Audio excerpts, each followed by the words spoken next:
ये चौहान माननीय जयेश पाटिल भाई और बहनों, मैं पहले माफ़ी मांगता हूँ कि मैं लेट आया। अंडरस्टैंडिंग ये थी कि वहाँ का प्रोग्राम टाइम पे ख़त्म होगा, लेकिन होता नहीं। वहाँ के वाइस चांसलर 1 घंटा लेट आए और इसी वजह से मुझे देरी हुई। लेकिन मुझे स्पेशली डॉक्टर चौहान का भाषण सुनना था, क्योंकि जो लीगल एंगुलरिटीज़ है इसमें वो समझनी बहुत ज़रूरी है। फिर भी मुझे लगता है कि जो उनका आखिरी का पोर्शन है उससे मुझे बहुत कुछ इंसाइट मिल गई। इस इशू पे जो लीगल एस्पेक्ट है, ये डिसीजन जो है अनकॉन्स्टिट्यूशनल कैसी है, इसके ऊपर डॉक्टर चौहान ने आपके साथ सविस्तर और बड़े डिटेल तरीके से बताया, और उसमें मेरी कोई कैपेबिलिटी भी नहीं है कि मैं उसमें कुछ ऐड करूँ, बल्कि मुझे कुछ आखिरी का पोर्शन जब सुना मैंने तो उससे भी मुझे कुछ जानकारी मिली। ये जो डिसीजन है सब क्लासिफिकेशन, कैटेगराइजेशन और उसके साथ क्रीमी लेयर का जो है, इसके 2 एस्पेक्ट हैं मेरी जहन में। तो एक एस्पेक्ट ये है कि कॉन्स्टिट्यूशनल वैलिडिटी है, ये कॉन्स्टिट्यूशन से ये कॉन्ट्रडिक्टरी है नहीं। Constitution subclassification as well as creamy layer allow करता है। ये जो है ये एस्पेक्ट दोनों मुद्दे पे हमें क्लियरली दिखता है, और जो बहुत अच्छे तरीके से चौहान साहब ने समझाया है। लेकिन इस दोनों डिसीजन में सब क्लासिफिकेशन और उसके साथ क्रीमी लेयर, इसमें जो कुछ जो लीगल ओपिनियन है, कॉन्स्टिट्यूशनल ओपिनियन है, उसका जस्टिफिकेशन एकेडमिक जस्टिफिकेशन के थ्रू किया हुआ है। वो कायदे के दायरे में नहीं है। वो जो नॉलेज है शेड्यूल कास्ट के रिजर्वेशन के प्रति, शेड्यूल कास्ट के प्रति, उसका इस्तेमाल करके उसको जस्टिफाई किया हुआ है। ये पूरा कॉन्स्टिट्यूशन होता तो समझ में आता, वो भी गलत है, आपके सामने रखा। लेकिन उसके बैकअप में, उसके जस्टिफिकेशन में एकेडमिक नॉलेज लाया है, आर्गुमेंट लाई है। तो मैं आपके सामने उसी मुद्दे पे डिस्कशन करूँगा कि ये दोनों डिसीजन एकेडमिकली कितनी जस्टिफाइड है, जो उन्होंने इस्तेमाल की है, both chief justice of India as well as Gavai साहब और स्पेशली पंकज। मैं वो एकेडमिक एंगल से आपके सामने कुछ चीज़ें रखूँगा।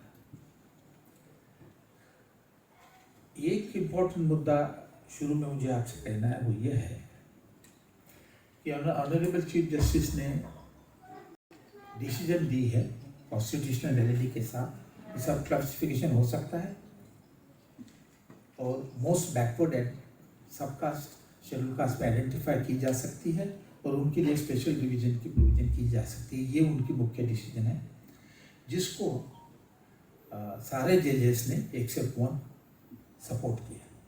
और वही मैंडेट था, जो सवाल पंजाब हाई कोर्ट से उनके सामने आए, वो यही सब कैटेगराइजेशन के से ताल्लुकात थे। लेकिन ऑनरेबल जस्टिस गवई, पंकज मित्तल और 2, they crossed the mandate, they went beyond the mandate and they discussed thoroughly the issue of creamy layer, और फिर जस्टिफाई किया कि क्रीमी लेयर कैसे लगाना चाहिए शेड्यूल कास्ट में। ये मैंडेट था नहीं, लेकिन लिया।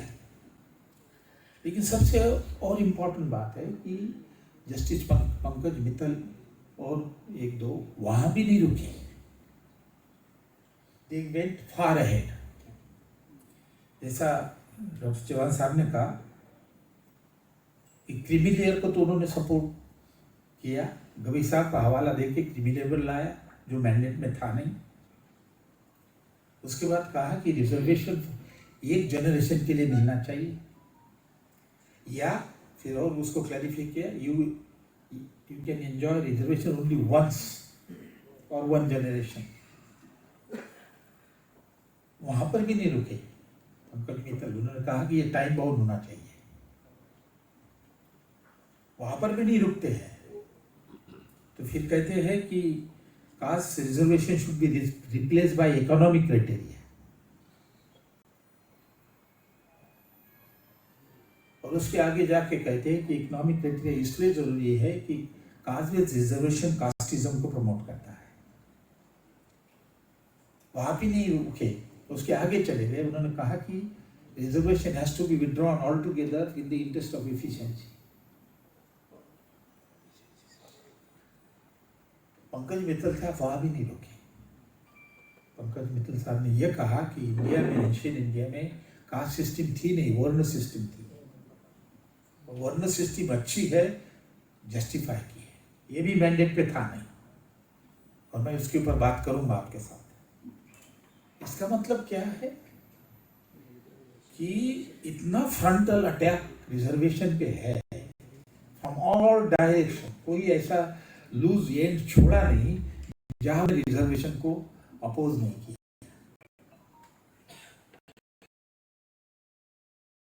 इसलिए चौहान ने कहा है, और यदि डिसीजन आप पढ़ेंगे उससे भी समझ में आता है, वो ये है कि लगभग सारे देश ने इंटरनली कलेक्टिवली अपना मत बना दिया था। वो मत इस पे बना दिया था कि सब क्लासिफिकेशन के फेवर में सब बात करेंगे, लेकिन कुछ लोग फिर आगे भी चले जाएंगे। तो ये बहुत ही खतरनाक और गंभीर डिसीजन है जो रिजर्वेशन पे ऑन डिफरेंट एंगल से अटैक करता है, और लगभग रिजर्वेशन विड्रा होने की स्थिति में ये लाता है। अब मैं दो मुद्दों पे बात करूंगा, जो मैंने कहा आपसे कि मैं एकेडमिक एंगल से आपके सामने रखूंगा कि academically how it is not justified this decision, क्योंकि एकेडमिक आर्गुमेंट उन्होंने इस्तेमाल किए, इसलिए मैं कह रहा हूँ। प्योरली लीगल होता तो चौहान साहब काफ़ी है, कोई दिक्कत नहीं, उन्होंने बहुत जस्टिफाई किया है। लेकिन जब मैं पढ़ने लगा कि ये तो एकेडमिक और नॉलेज और दलितों की सिचुएशन और ये सारा एकेडमिक से कोट करके कर रहे हैं, तो इसलिए मैं कुछ एकेडमिक मुद्दे दो इश्यूज पे आपके सामने रखूंगा। पहला लेता हूँ सब क्लासिफिकेशन। सब क्लासिफिकेशन पे आपको ये समझना चाहिए कि चीफ जस्टिस ने पहले सब क्लासिफिकेशन जो है ये सब्सटैंशियल इक्वालिटी अचीव करने के लिए करनी चाहिए, ये बात की। पहले उन्होंने अपना जस्टिफिकेशन शुरू में दे दिया, सब्सटैंशियल इक्वालिटी होनी चाहिए। 341 और 1516 ये सारे जो आर्टिकल है वो सब्सटैंशियल इक्वालिटी की बात करते हैं। अच्छा, सब्सटैंशियल इक्वालिटी क्या है वो भी उन्होंने डिफाइन की है इस कॉन्टेक्स्ट में। क्या डिफाइन की उन्होंने ये कहा कि यदि दो सबकास्ट के बीच में इनइक्वालिटी है तो सब्सटैंशियल इक्वालिटी नहीं है, क्योंकि एक बैकवर्ड है और दूसरा जो है फॉरवर्ड है, तो सब्सटैंशियल इक्वालिटी है। और फिर आगे चल के गए कि सब्सटैंशियल इक्वालिटी जो है ये भी डिमांड करती है कि सारे पोस्ट में शेड्यूल कास्ट का समान शेयर हो, सिर्फ सी एंड डी में नहीं हो तो ए एंड डी में भी हो।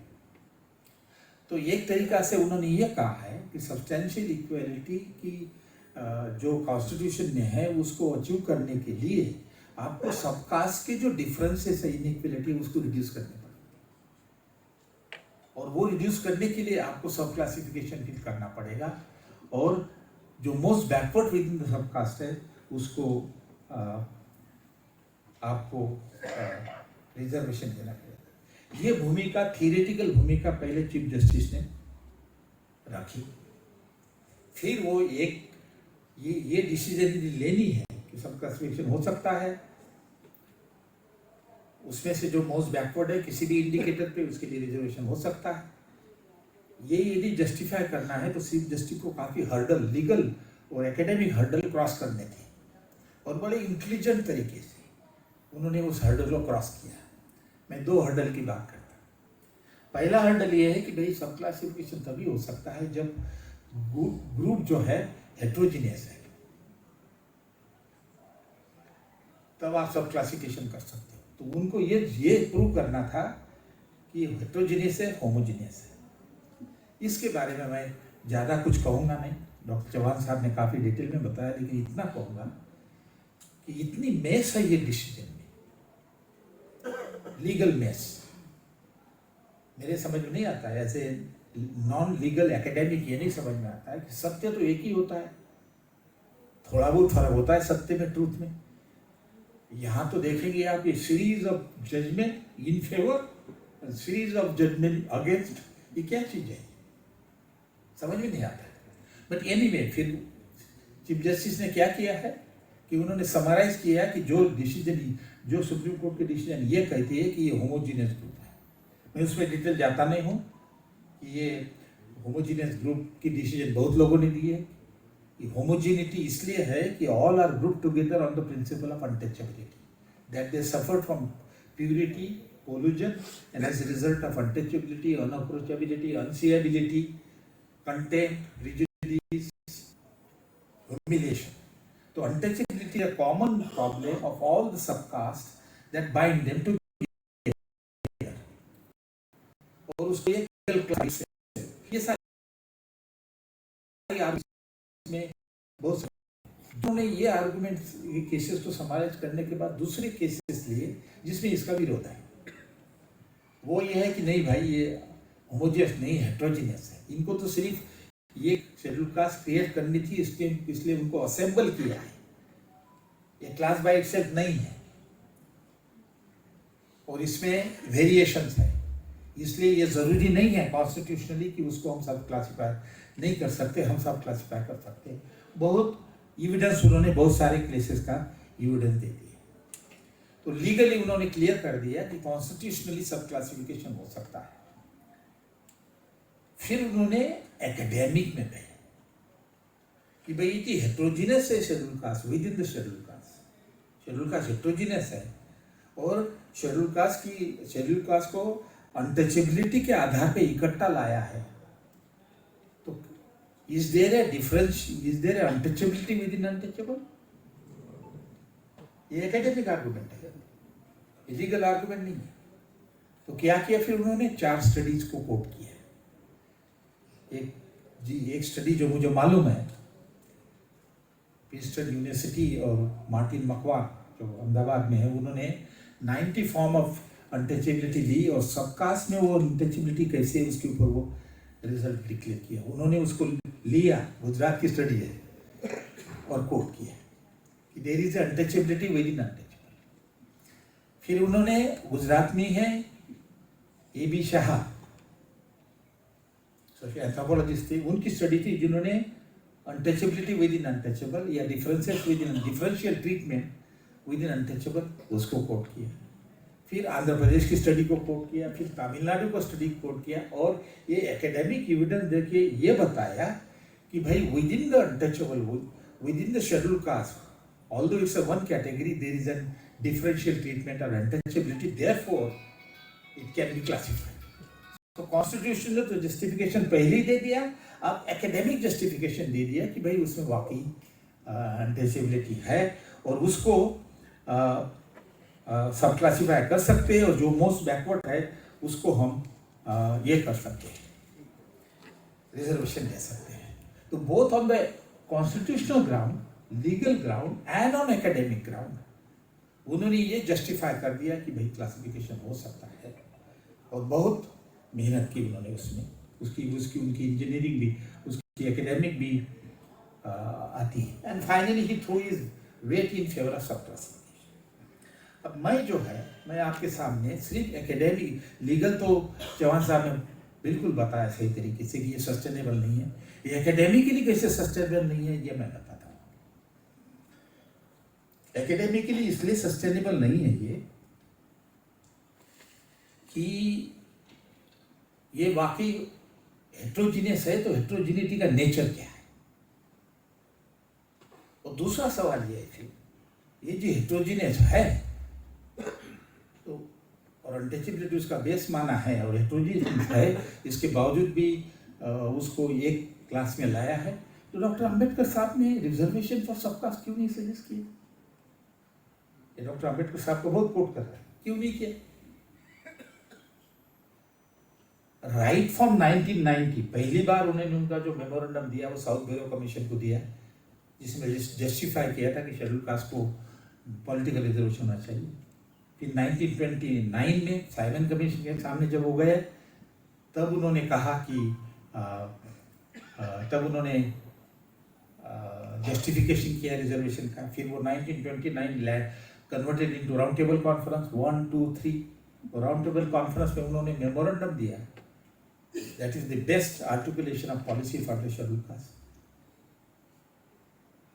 उसके बाद पुनः एक्ट बनता है, पॉलिटिकल रिजर्वेशन मिल जाता है। उसके बाद सबसे इंपॉर्टेंट बात है जो बहुत लोगों को मालूम नहीं, वो ये है कि जब वो लेबर मिनिस्टर बने 1942 में, यही उनको लेटर मिला था जुलाई में, और वो गए जुलाई में, और सितंबर में उन्होंने वाइसराय जो था लिंगित को, उसको खत लिखा, उसको कॉन्फिडेंशियल मेमोरेंडम लिखा। उसमें उन्होंने कहा कि देखिए भाई, पूना पैक्ट में तो पॉलिटिकल रिजर्वेशन है, लेकिन एक पैरा था पूना पैक्ट में, आप देखिए पढ़िएगा, endeavor effort will be made to give them the some space in the public job and financial assist for education development। तो उन्होंने वो लेके कि पॉलिटिकल रिजर्वेशन तो दिया, ये भी पुनः पैक्ट की कमिटमेंट है, लिंगित को लिखा, और वही जो राउंड टेबल कॉन्फ्रेंस में जो मेमोरेंडम दिया था उसको इम्प्रोवाइज करके उनको लिंगित को दिया, और लिंगित को ने एक्सेप्ट किया, और 1943 में पब्लिक सर्विस में रिजर्वेशन आया। घटना में नहीं आया, घटना में बाद में आया, लेकिन 1943 में पहली बार पब्लिक सर्विस सेक्टर में 12% दिया था पहले रिजर्वेशन लाया। और फिर इकोनॉमिक डेवलपमेंट के लिए 2 स्कॉलरशिप भी सेटअप की, पोस्ट मैट्रिक स्कॉलरशिप जो आज चल रही है, 75 साल के बाद वो स्कॉलरशिप चल रही है, और ओवरसीज स्कॉलरशिप बाहर भेजने वाली वो भी आज चल रही है, दोनों मिनिस्ट्री ऑफ सोशल करते हैं।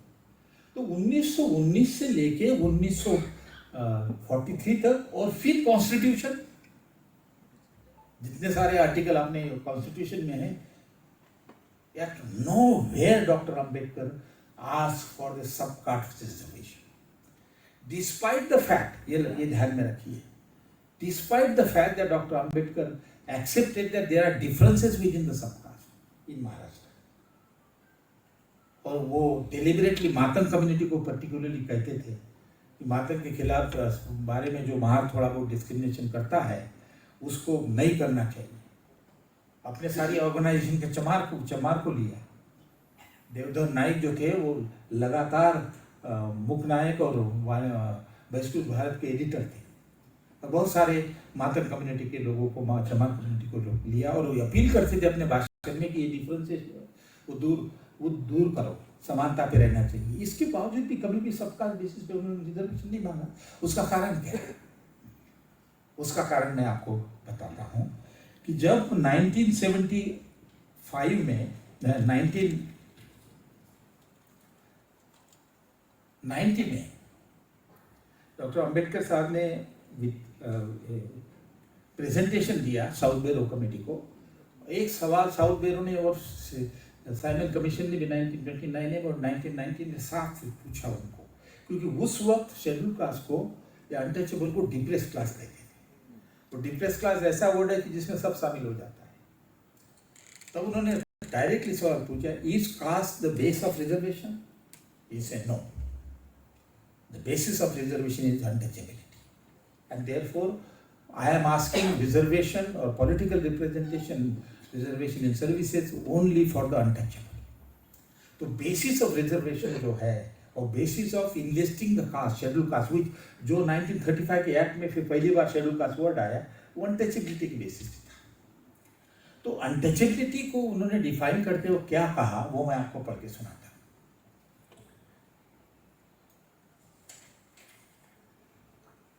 In a presentation to the South Bureau Committee on Franchise 27 January 1990, Dr. Ambedkar mentioned about the disability, common disability of all subcastes suffered by the untouchable as a whole.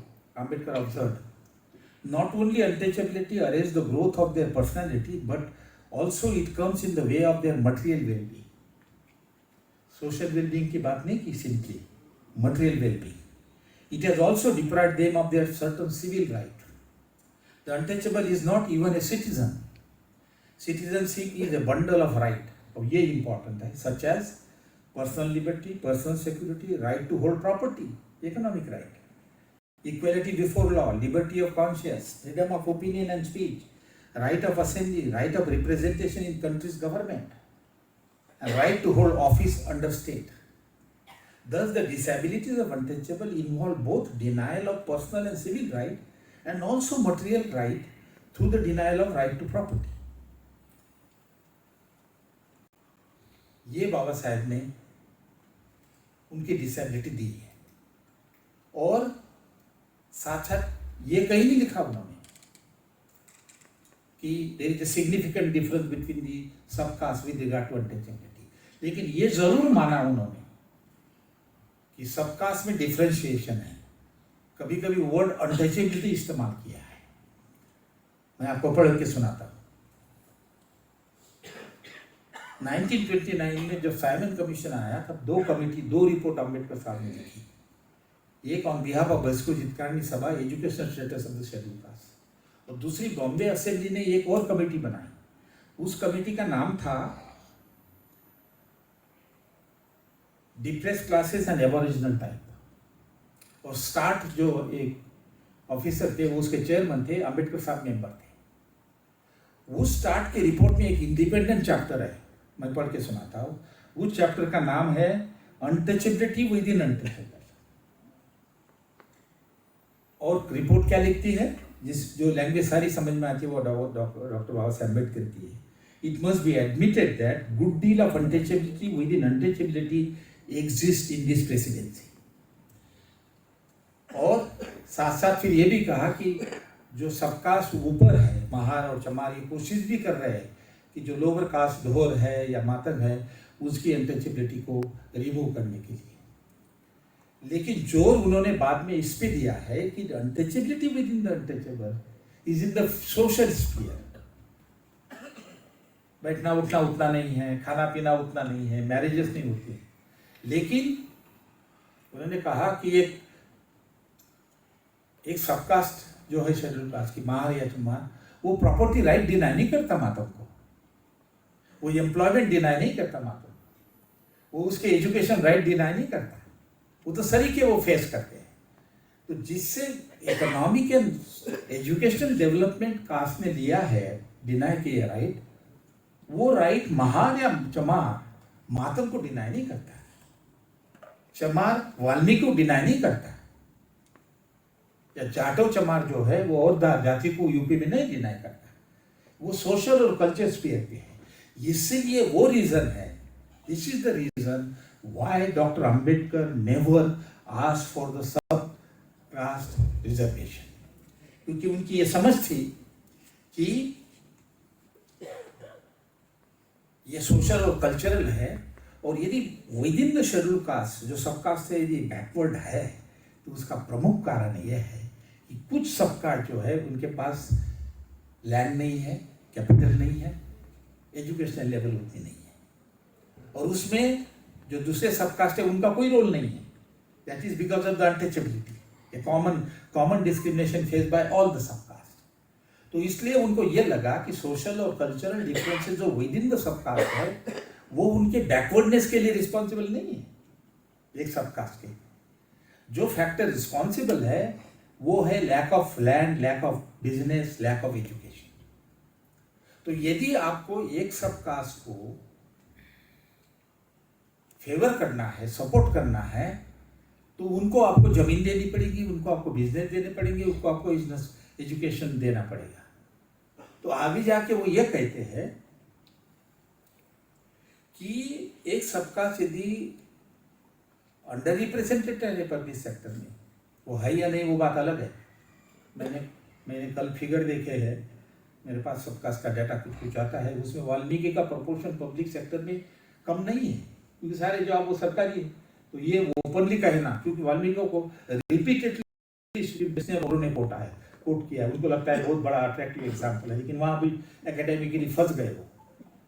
If you take the total workers of the Valmiki, ये higher certain proportion of them are in public employment which is higher than the Chamar, क्योंकि वो सारे job सरकारी है। और देखिए, तो मैं समराइज करना चाहता हूँ मुद्दा कि डॉक्टर अंबेडकर ने जो पॉलिसीज दी वो ऐसी है, और मैं भी ले जाता हूँ। Number one, doctor Baba Saheb Ambedkar has not given a policy for sub caste, but what is the policy that he has given? Number one, Simon Commission और राउंड टेबल कॉन्फ्रेंस की इक्वल सिविल राइट होनी चाहिए सबको, जो हमें नहीं है। मिलिट्री में एंट्री नहीं है, पुलिस में एंट्री नहीं है, बाकी डिस्क्रिमिनेशन है। दूसरा, law against discrimination, untouchability, legal safeguard चाहिए। तीसरा, कि लाभ होने के बावजूद भी नौकरियों में और एजुकेशन इंस्टीट्यूशन में शेयर नहीं मिलेगा, इसलिए हमें ऐसा मैकेनिज्म चाहिए जिस मैकेनिज्म के थ्रू कम से कम पॉपुलेशन के हिसाब से शेयर मिले, वो था रिजर्वेशन। Third remedy. चौथी रेमेडी ये थी कि representation in the legislature, central and state. उसके साथ उन्होंने बड़ा इन्फोसिस करके दिया कि रिजर्वेशन इन एग्जीक्यूटिव, जो चीफ जस्टिस साहब कह रहे हैं कि भाई ऊपर वाली पोस्ट में भी रिजर्वेशन होना चाहिए, पॉलिसी मेकिंग में, वो बाबा साहब ने बहुत बार पहले कहा। उसी की वजह से मिनिस्ट्री ऑफ शेड्यूल कास्ट बनी, उसी की वजह से शेड्यूल कास्ट कमीशन बना। तो ये चौथा था। लेकिन पांचवा बहुत इंपॉर्टेंट है, वो ये है कि ये तो सारे सेफगार्ड अगेंस्ट डिस्क्रिमिनेशन है। Equal civil right, law against discrimination, reservation policy, share in legislature and executive, these are the remedies against discrimination जो स्टेट एंड माइनॉरिटी में उन्होंने क्लियरली डिफाइन किया। लेकिन for the economic and education empowerment उन्होंने अलग से policy दी। For economic empowerment उन्होंने कहा कि लैंड डिस्ट्रीब्यूट होनी चाहिए। Independent labour party, schedule caste federation, RPI, सारे मैनिफेस्टो में लैंड डिस्ट्रीब्यूशन का प्रोग्राम है। और फाइनली जब अपना सोशलिस्ट आइडियोलॉजी उन्होंने डिक्लेयर की तो उन्होंने कहा कि लैंड का नेशनलाइजेशन हो तो सबको लैंड बांटे, सबको बिजनेस के लिए प्रमोशन करना चाहिए और एजुकेशन प्रमोट करना चाहिए, क्योंकि थ्रू फाइनेंशियल, क्योंकि यदि आप इकोनॉमिकली एंड एजुकेशनली बैकवर्ड हो तो रिजर्वेशन यूज नहीं कर पाओगे। Capabilities to use education reservation will be less. If your economic condition is bad, your education level will be low, and you won't be qualified to go for a reservation. Therefore, those subcasts which lag behind in economic standing and educational standing, their economic situation should be improved, their education level should be improved, there should be policies for them within the subcaste, no problem, so that their capacity to take reservation will be increased. But no, he didn't favor reservation within the subcaste. तो ये मेरा ख्याल है, समझ लेना चाहिए कि ये जो डिसीजन है ये एकेडमिकली साउंड, और जस्टिस ने भी जो चार्ज स्टडी कोट की है ना, उसमें मैंने लाइन पढ़ी, उसमें कहीं नहीं लिखा हुआ है कि सबकास्ट जो विद इन द सबकास्ट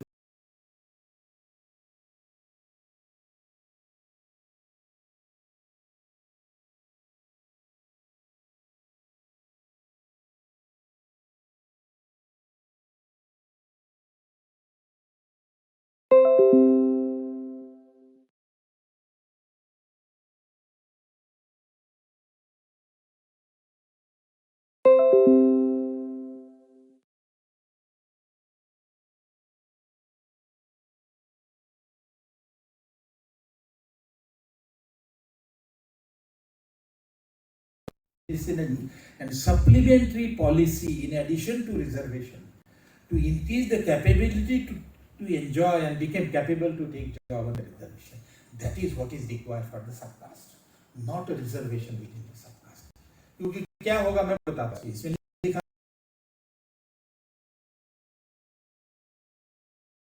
है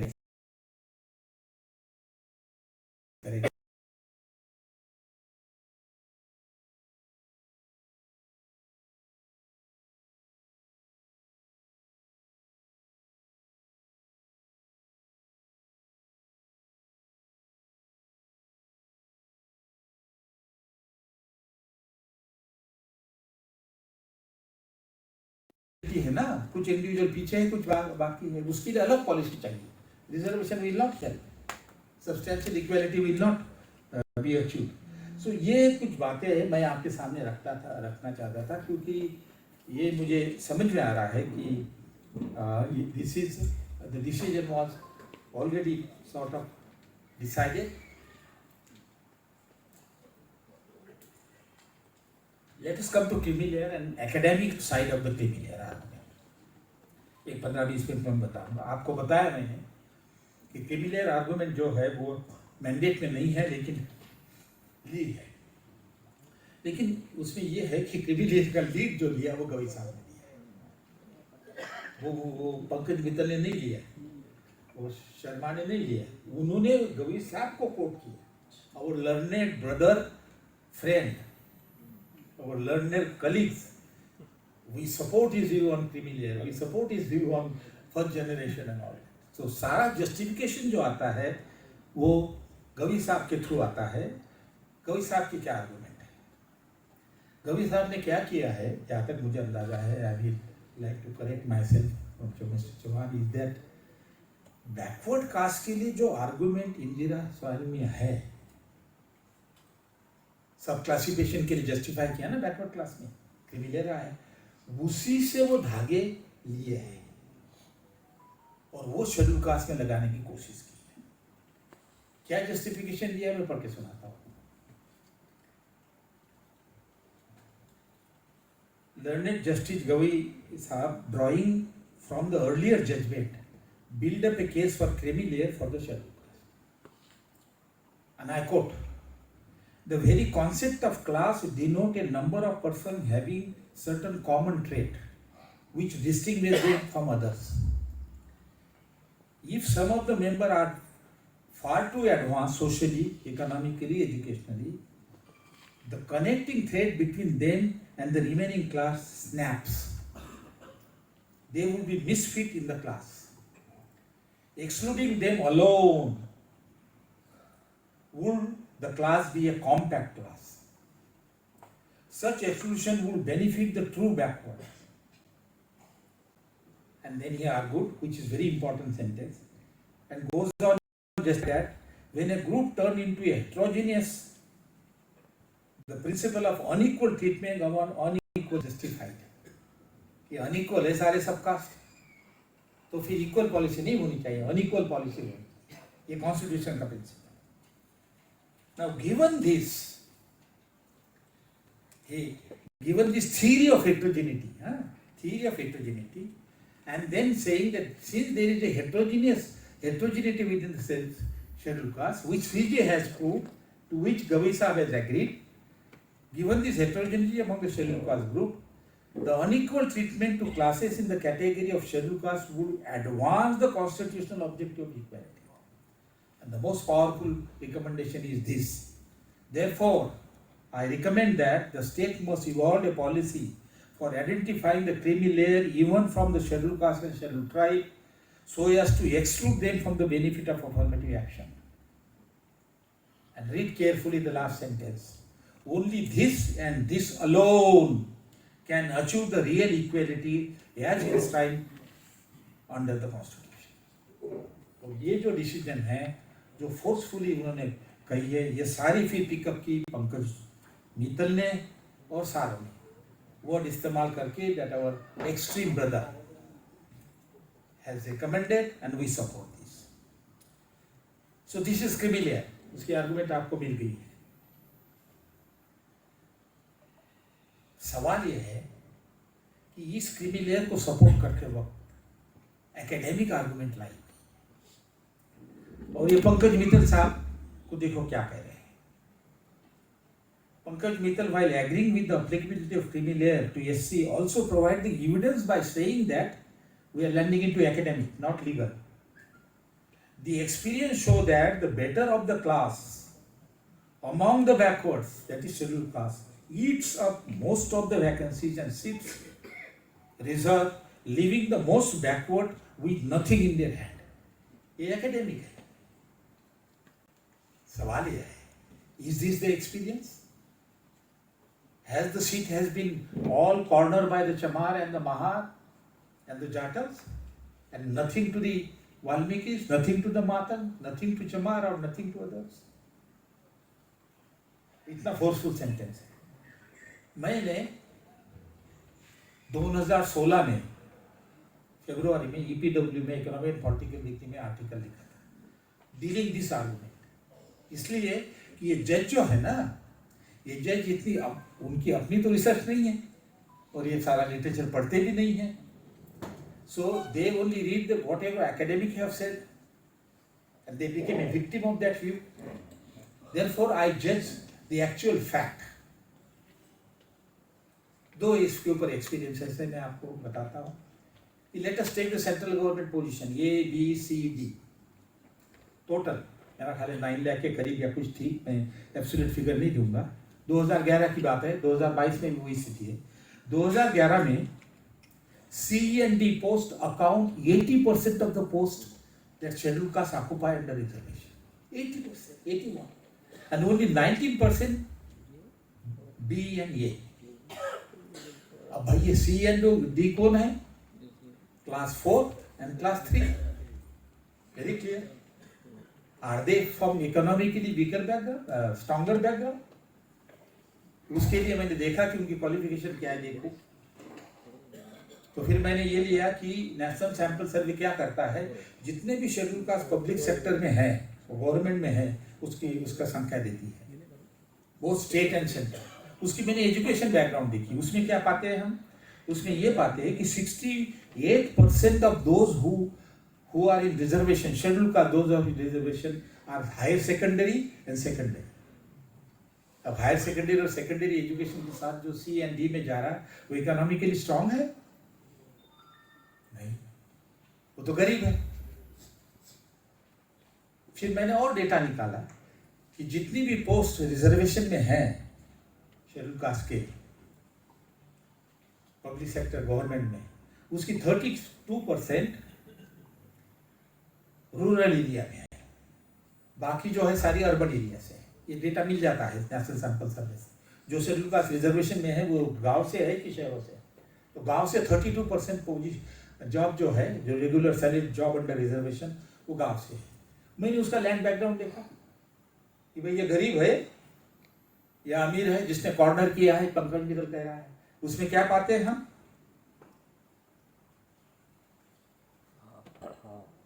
मैं पढ़ के सुनाता हूं ताकि आपको इसको समझ में आएगा ठीक से। In 2011 and 12, that was the period of the total scheduled caste employee under reservation in rural area. About 11% were landless. 69% were purchased land less than 1.2 acre average land. और आप 5 एकड़ लेंगे तो 95% था स्मॉल फार्मर। ये अमीर है। तो ये जो डेटा है, इससे दो बातें आती है। जो एकेडमिक आर्गुमेंट गंभीर साहब ने, पंकज मित्तल ने इस्तेमाल की है, उसमें फ्लॉ है। Academic doesn't support. And what is those point? Number 1, that bulk of the job under reservation have been used by the economically weaker section of scheduled castes. 81% of them are C and D. Only 19% by the economically better off of the scheduled caste. वो economically better of क्या है वो भी मैंने आपको बताया है कि जो 5 एकड़ 2.5 एकड़ गांव से है वो भी है। वो क्यों है? क्योंकि उसको स्कॉलरशिप मिल रही है सरकार की तरफ से। तो I think the argument of Pankaj Mittal and to certain extent by Gambhir साहब is based on a misunderstanding of the actual academic position of the reservation. The reservation policy, let me make a strong statement, is poor. Benefited the poor. It also benefited to the economically better off, but in a smaller proportion. So to say that everything has been cornered by the scheduled caste and nothing is left for economically better off and nothing is left for the economically poor is a baseless argument, and that weakens the decision of Gavai Sahab and Pankaj Mittal for a criminal. Now, दूसरा मुद्दा, पंकज मित्तल साहब कहते हैं कि भाई economic criteria लगाओ, cast का नहीं। वो आर्गुमेंट कैसे आई है? वो आर्गुमेंट इसी से आई है, पहले आर्गुमेंट से आई है। पहली जो प्रपोजिशन उन्होंने किया है कि if all the position under reservation are corner by the economically better off among the scheduled caste, which also mean, listen carefully, which also mean कि आप इकोनॉमी के लिए अच्छे हो तो आपको रिजर्वेशन की जरूरत नहीं है. एक स्टेप फर्दर ले लिया आर्गुमेंट, वो एकेडमिक में सारा मैंने उसको उसके जवाब दिए थे उस आर्टिकल में. यदि economically better of have taken everything which is not the case, which is not true, तो फिर इकोनॉमी से आपकी मोबिलिटी होती जरूर भी रिजर्वेशन करिए, इकोनॉमिक्स करती रह करिए. तो पूरा सारा डिस्कशन फिर पर की जजमेंट में इकोनॉमिक क्राइटेरिया पे है. अच्छा, कहाँ तक ये सच आर्गुमेंट है? Economic should be the basis of reservation in place of caste. Is it theoretically sustainable? Is it empirically based on fact sustainable? No. They have also messed up here. They have also misunderstood here. Pankaj Mittal has misunderstood. I give you the second. First, take a theory.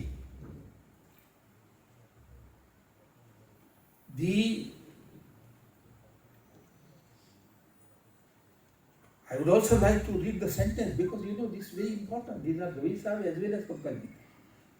Second recommendation relates to the replacement of the class criteria by economic criteria for reservation, which in fact emanate from the creamy layer argument.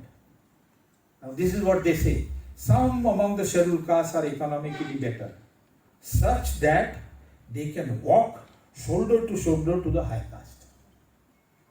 Why do we need a reservation based on caste? Economic criteria लगा दो, और economic criteria लगाने से उनकी तरक्की हो जाएगी.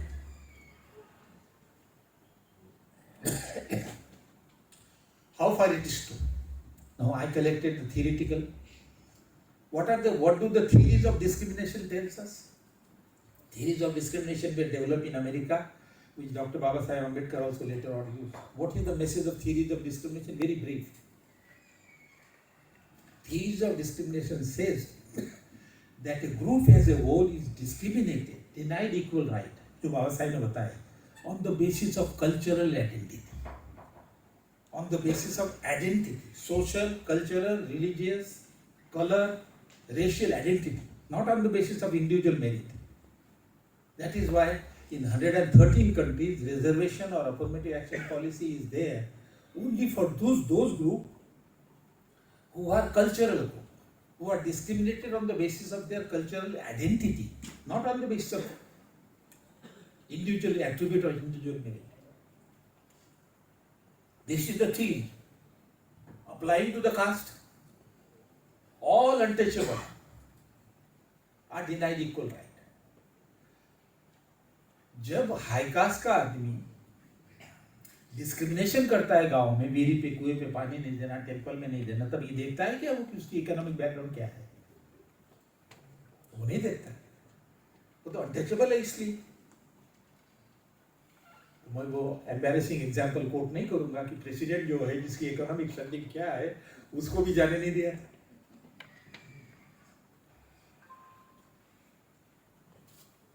जब आपने पॉलिटिकल रिजर्वेशन महिला को दे दिया तो ये थोड़ी देखा आपने कि महिलाओं की इकोनॉमिक कंडीशन क्या है. नहीं, gender discrimination woman as a whole, because womens are discriminated on the basis of gender, not on the basis of whether she is poor or she is rich. So the discrimination is on the basis of group. In case of untouchable, all the untouchable, irrespective of the economic standing, are discriminated.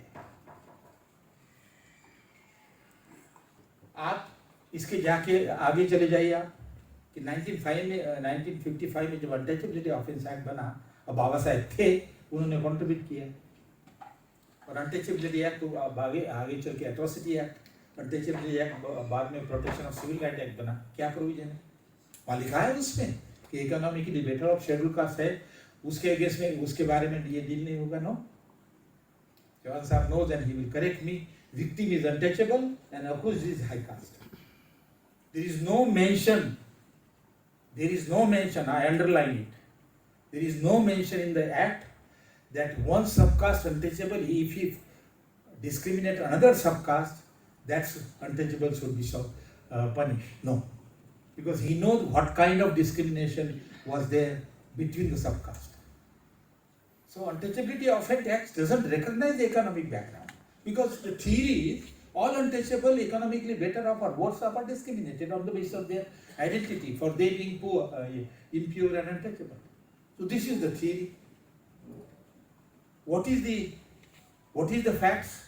अब facts मैं आपको नहीं बताऊंगा क्योंकि time लगता है, लेकिन मैंने मेरी पूरी जिंदगी इसी में बिताई और 3 स्टडी आपको बताता हूँ।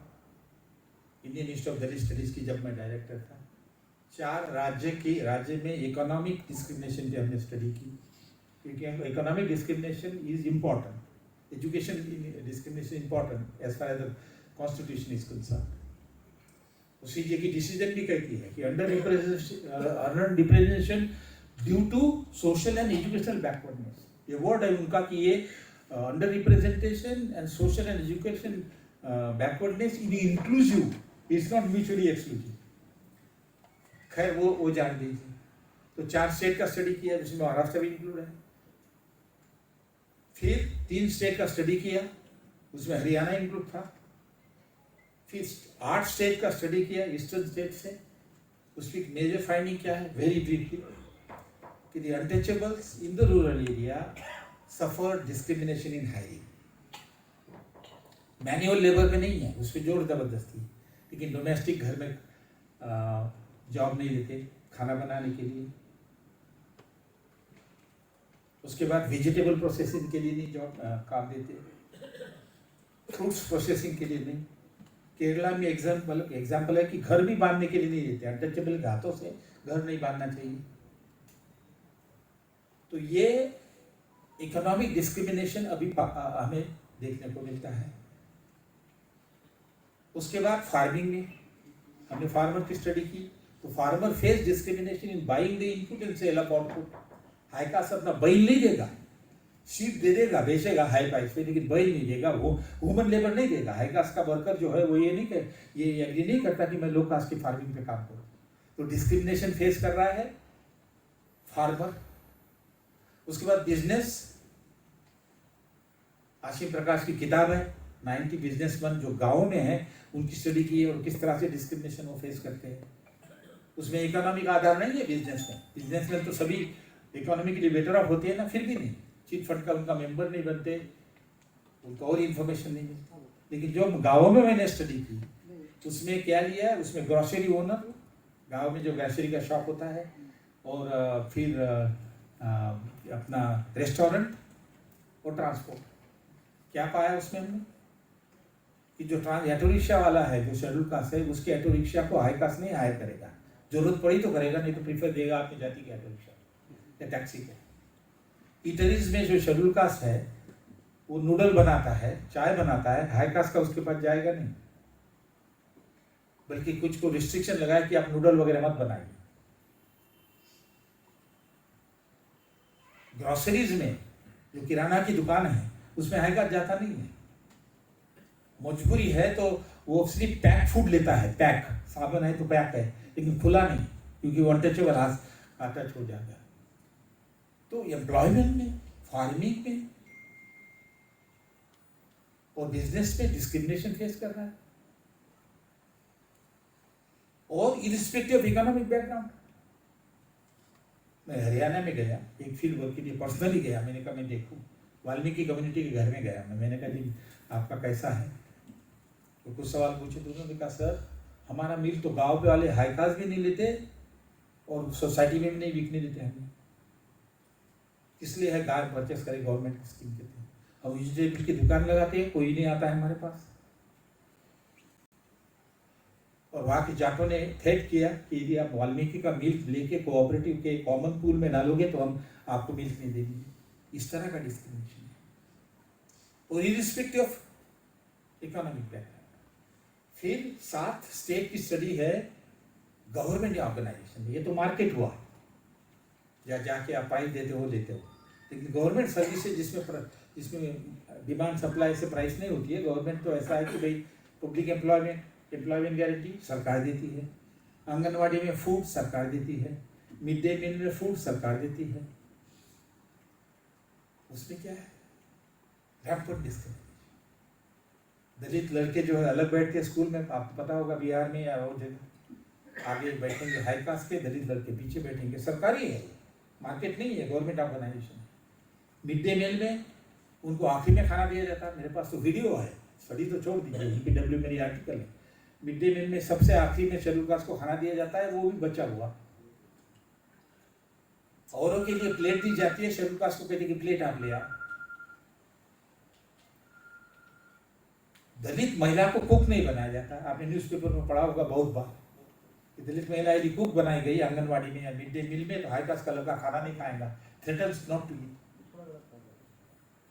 अब जो लड़का है मिड डे मील में जा रहा है, जिसका डिस्क्रिमिनेशन हो रहा है, अलग बिठाया जा रहा है टीचर की तरफ से, उसका इकोनॉमिक बैकग्राउंड देख रहा है क्या? ये लड़का लार्ज फार्मर का है कि स्मॉल फार्मर का है कि लैंडलेस का है? नहीं, अनटचेबल है। अच्छा, कबीर साहब इसमें लिखते हैं, बहुत दुख हुआ मुझे कि जैसे रूरल एरिया से जाके अर्बन में आती है तो अनटचेबिलिटी कम हो जाती है।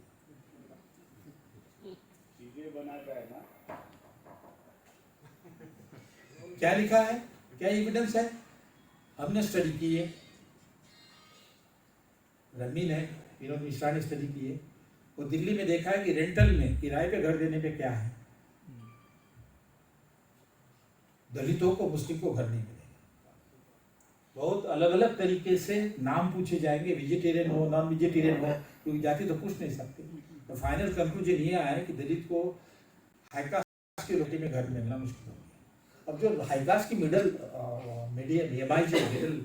हाउसिंग सोसाइटी है, उसमें हमारा जाने वाला तो इकोनॉमिकली बेटर ऑफ है ना, गरीब थोड़ी है, फिर भी उसका डिस्क्रिमिनेशन हो रहा है।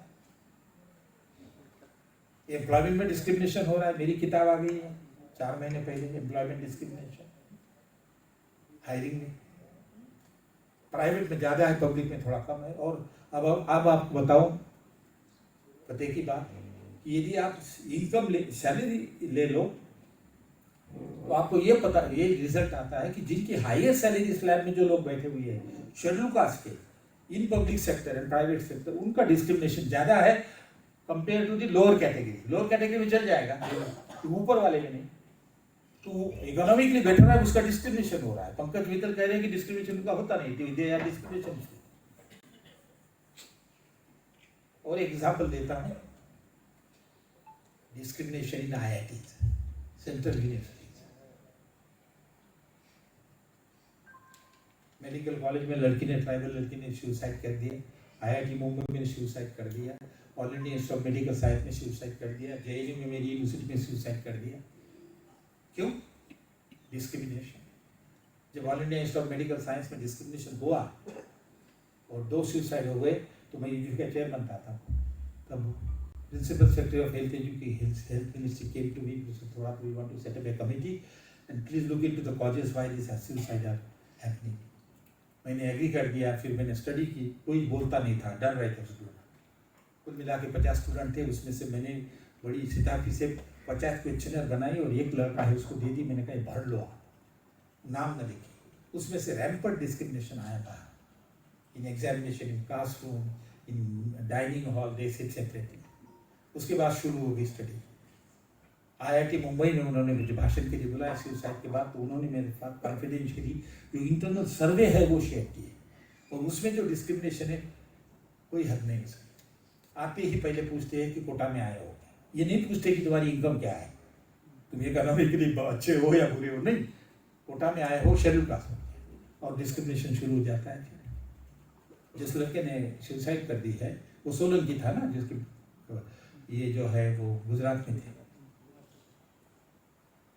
तो ये जो सेंट्रल यूनिवर्सिटी में, तो ये जो लड़के ये इनके लैंग्वेज में ये लड़के जो है IIT में जाने वाले इकोनॉमिकली बेटर ऑफ बैकग्राउंड के हैं, बिल्कुल सही है। पुअर तो IIT में जाता नहीं, तो उसका डिस्क्रिमिनेशन कैसे होता? वो तो इकोनॉमिकली बेटर ऑफ बैकग्राउंड का है ना। तो इतनी फैलेसीज है इस आर्गुमेंट में, वो डेटा के साथ बताई जा सकती है। तो आप मार्केट ले लो या सरकारी एजेंसीज ले लो, शेड्यूल कास्ट फेस से discrimination irrespective of their economic background. तो फिर उस बेसिस पे कहना कि इकोनॉमिक क्राइटेरिया हो, ये मेरा ख्याल है बिल्कुल सही नहीं है। और वो जजमेंट जो है वो उसका रिव्यू करना, इवन ऑन एकेडमिक बैकग्राउंड। अब मैं तैयार हूँ, जो मुझे वो हमारी एक दिशा वाडेकर है, वो कहती सर आप वो पार्टी बनिए और कम से कम इंडिपेंडेंटली आके एकेडमिक तो सुप्रीम कोर्ट के सामने जाइए और दिए, उसकी वेटेज बढ़ेगा। मैं पहले करता नहीं था, अब मेरी इच्छा हो रही है कि यदि ये इस तरह की स्थिति अंडरस्टैंडिंग है जजेस की, तो मेरा ख्याल है एकेडमिक के लिए इम्पावर करना उनको बहुत जरूरी है। तो ये है। और दूसरी बात इससे जुड़ी हुई है, फर्स्ट जनरेशन, वन जनरेशन। वो जो सोलंकी है जिसके लड़के ने शादी की है, लड़के ने सुसाइड किया, वो एक ही बार पहली बार रिजर्वेशन किया। वो सेकंड जनरेशन का लड़का है, उसका डिस्क्रिमिनेशन हो रहा है। कहा डिसअप्रूव हो गया। पंकज मित्तल कहते हैं कि वन जनरेशन के बाद वो फ्री हो जाती है, डिस्क्रिमिनेशन होता नहीं। तो ये कहना कि एक ही जनरेशन दे दो, दूसरी जनरेशन मत दो, ये भी गलत है। दूसरी आर्गुमेंट जो है कि उसको रिजर्वेशन जो है इनएफिशिएंसी बढ़ाता है। बड़ा स्ट्रॉन्ग सेंटेंस है पंकज मित्तल का। फॉर द वो कि इसको क्या, वो जो केरला के जज से क्या उनका नाम था, कृष्णा अय्यर को कोट करते हुए लिखा कि उन्होंने कहा कि for the sake of efficiency reservation should be selective और इवन शुड बी रिमूव। ये कह रहे हैं।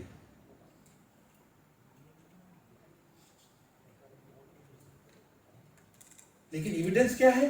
कुछ नहीं, लेमैन अंडरस्टैंडिंग है कि कम मार्क के साथ शेड्यूल कास्ट से भी कुछ रिएक्शन के साथ नौकरी लेता है तो इनएफिशिएंट है। स्टडी है कोई नहीं। Ashwini Deshpande and Weisskopf from USA has written a book on efficiency. उन्होंने क्या किया कि इंडिया की सबसे largest public sector undertaking railway है, और रेलवे का स्टडी किया। और क्या पाया उन्होंने ये पाया कि there is no difference in the efficiency of high caste and scheduled caste officers. On the contrary she said some of the scheduled caste officers are better than the high caste, क्योंकि उनके ऊपर stigma लगा होता है। उसकी quotation को मैं आपको पढ़ के सुनाता हूं। There are numerous a priori reasons why scheduled castes are better than high caste in some cases. Individuals from the marginalized group may well be especially highly motivated to perform well when they attain decision making and managerial position, because of the fact that they have reached this position in the face of a claim that they are not sufficiently capable, and they may have consequently strong desire to prove their detraction wrong, or such individual may simply believe that they have to work hard. ये reason दिया हुआ है, पढ़ा है efficiency बढ़ती है कि क्या होती है, कुछ इंडिकेटर लिए उसने, टाइम पे आता है, कितनी फाइल क्लियर करता है, वो सारा दिया हुआ है। उस बेसिस पे वो बता रहे। Last point, time limit. Pankaj Mittal कहते हैं कि टाइम लिमिट होनी चाहिए, हर 5 साल रिव्यू भी होना चाहिए, बिल्कुल टाइम लिमिट होना चाहिए। कोई अभी डिसएग्री नहीं करता। Reservation is not permanent. If it is goal you should be stop, but on what ground, under what condition reservation should be time bound. जब रिजर्वेशन इन प्राइवेट सेक्टर का debate चला 2008 में, तो मिनिस्टर ऑफ सोशल जस्टिस ने कहा, मीरा कुमार जी ने, कि थोड़ा ये दुनिया की जो सारी कंट्रीज में जहाँ रिजर्वेशन मिलता है वहाँ देखो क्या है प्राइवेट सेक्टर के लिए, और हमें फीडबैक दे दो। वो कन्वीनर थी उस ग्रुप। मैंने 113 कंट्री की स्टडी की, उसमें बताऊंगा नहीं मैं। लेकिन कितने साल हो गए, ये कंट्री है जिसने रिजर्वेशन को स्टॉप कर दिया, वो है जापान। जापान जो बोराकुमन है, they are almost like untouchable, our untouchables counter. लेकिन किस कंडीशन में उन्होंने उसको रिजर्वेशन को स्पेशल प्रोविजन कहते हैं, वो रिजर्वेशन नहीं कहते, वो काम कर दिया। उसका कारण ये था कि उन्होंने देखा कि Japanese society has developed that social capability whereby the Burakuman do not discriminate much, do not face discrimination much. And secondly, the gap between the average Japanese and the Burakuman is very less. ये 2 criteria थे। मुझे बताइए कि untouchable की क्या स्थिति है? Is the untouchable, discrimination of untouchable is the thing of the past?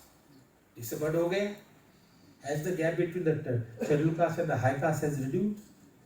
I have given the statistics, all my books are on that, block by caste, bridging the social gap, उसमें क्या निकल आता है? इन 1995 जब एट्रोसिटी एक्ट के rules बने, तो आपको मालूम है, एक्ट तो बना 89 में, एट्रोसिटी एक्ट रूल बनने के 6 साल लगे। 1995 से 1922 तक लगभग 3 lakh atrocity cases schedule caste ने रजिस्टर किए। On an average 14,000 cases annually. Atrocity कम हुई? कंटिन्यूसली बढ़ रही है, कंटिन्यूसली परसिस्टेंस है, और इस रिजिम में तो बढ़ गई है।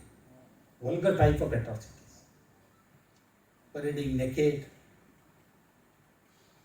committing a rape on a wife or a sister in place of brother or wife, husband, to hurt the untouchable more, that he see these atrocities. घोड़े पे नहीं, लगातार हर 8 दिन के बाद होता है। तो जिन लोगों ने कॉन्स्टिट्यूशन में कहा था, जिसमें पटेल भी इंक्लूड है, और भी है कि 10 साल में अनटचेबिलिटी खत्म हो जाए, गांधी जी ने भी कहा था, हाउ रॉन्ग दे गए। आज अनटचेबिलिटी है और बढ़ रही है कुछ एरियाज में। Then how, if untouchability is the best for reservation, how can you say that there should be a time limit? You say that they should have said that the time limit should be there, but when the untouchability get eliminated completely. Achha, what about the gap? All my books tells you that you take indicator of poverty, per capita income, malnutrition, ownership of land, educational level, access to civic amenity like drinking water, electricity and drainage. In all indicators, scheduled caste lag far to behind the high caste. The gap भी है, तो कहाँ से आई है? तो आप ये qualified तो करो। इसका सार ये है कि जब तक डिस्क्रिमिनेशन रहेगा और इनइक्वालिटी रहेगी, तब तक रिजर्वेशन रहेगा। You will have to provide a safeguard against discrimination. You cannot leave them that no.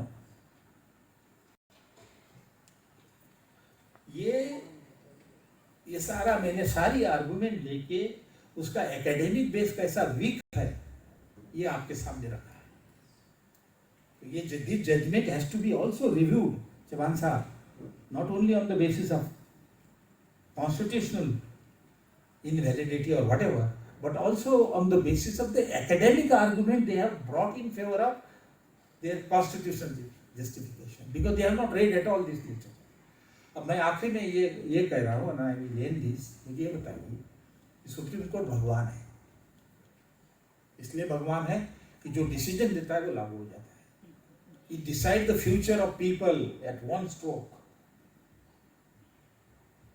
It destroy that community or it elevate that community. इसका एग्जाम्पल मैं आपको दे दूंगा। If that is the case, then the Supreme Court has to be extremely careful in giving the decision like this, which is related to the education and economic development of the scheduled caste. इसका example देता हूँ।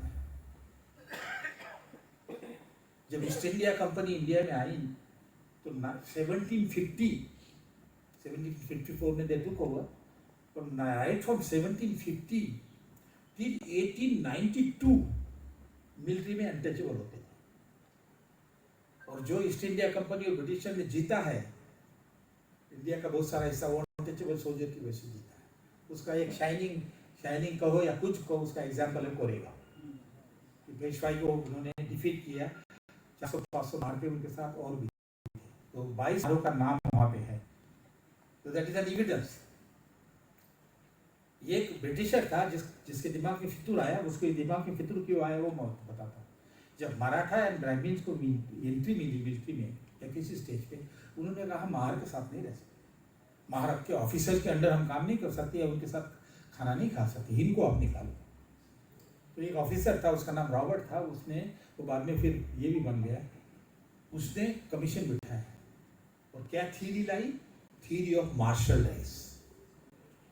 There are certain people, communities, they are martial race, strong and high. तो उसके indicator martial race के लिए, और जिसमें फिर उन्होंने पहली बार पंजाबियों को लाया, वो ऊंचे है, तगड़े हैं, मराठा को लाया और शेड्यूल कास्ट को निकाल दिया, जिन्होंने 137 ईयर तक ब्रिटिश के मिलिट्री में काम करके लड़े, शिवाजी के साथ लड़े, उनको निकाल दिया। बेसिस क्या था कि ये मार्शल रेस नहीं है, इनकी छाती की रुंदी हाइट जो है वो ऐसी नहीं है। और अब देखिए आप 1892 से लेके 1942 फिर बाबा साहब की मिलिट्री में एंट्री लाई 1942 में, जब वो डिफेंस काउंसिल के member. 49 year, about A 50 year they suffer. Militarisation, entry into the military was the source of mobility for schedule caste. खुद बाबा साहब के पिताजी जो थे वो मिलिट्री में गए, इसलिए टीचर बने।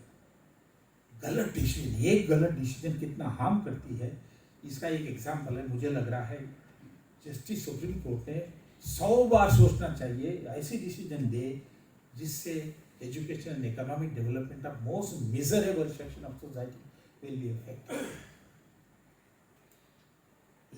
ये कम एविडेंस पे नहीं देना चाहिए।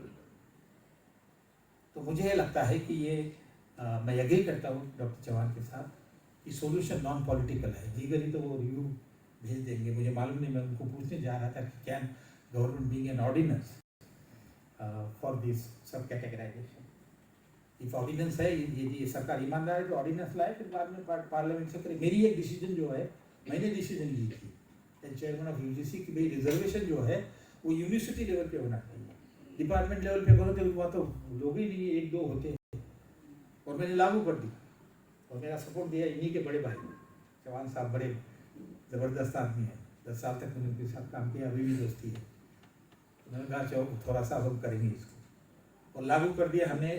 Reservation in professorship in university भी हमने लाया, और reservation at university level. University में कितनी पोस्ट है, 100 है, तो 16 और 8 है, अलग निकालो, फिर बाद में आप डिस्ट्रीब्यूट करो दिमाग। और लागू हुआ वो। लेकिन जब चेयरमैनसी से हट गया मैं, तो एक इलाहाबाद का आदमी कोर्ट में गया, और सुप्रीम कोर्ट ने उसने कहा कि डिपार्टमेंट लेवल पे होना चाहिए रिजर्वेशन, यूनिवर्सिटी लेवल पे नहीं, क्योंकि डीओपीटी डिपार्टमेंट बोर्ड इस्तेमाल करती है।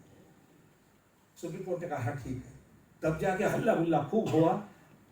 फिर बीजेपी सरकार के जो अपने एजुकेशन मिनिस्टर थे, जो पूना के, उनका नाम क्या है मुझे मालूम नहीं, उन्होंने ऑर्डिनेंस निकाला सुप्रीम कोर्ट डिसीजन के खिलाफ। अब मुझे मालूम नहीं कि ये 6-7 जो बेंच की जो डिसीजन है, इसके खिलाफ ऑर्डिनेंस निकाला जा सकता है नहीं। यदि निकाला जा सकता है तो फिर the honesty of the present government can be immediately change, parliament की जरूरत नहीं है।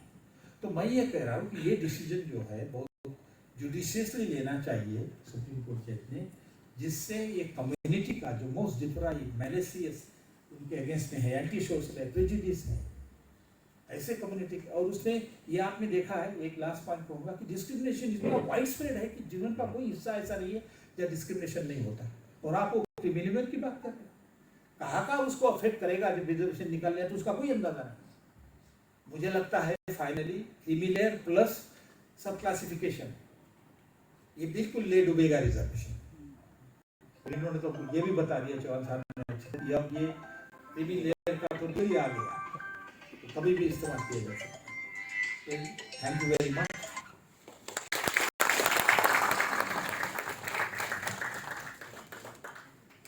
धन्यवाद।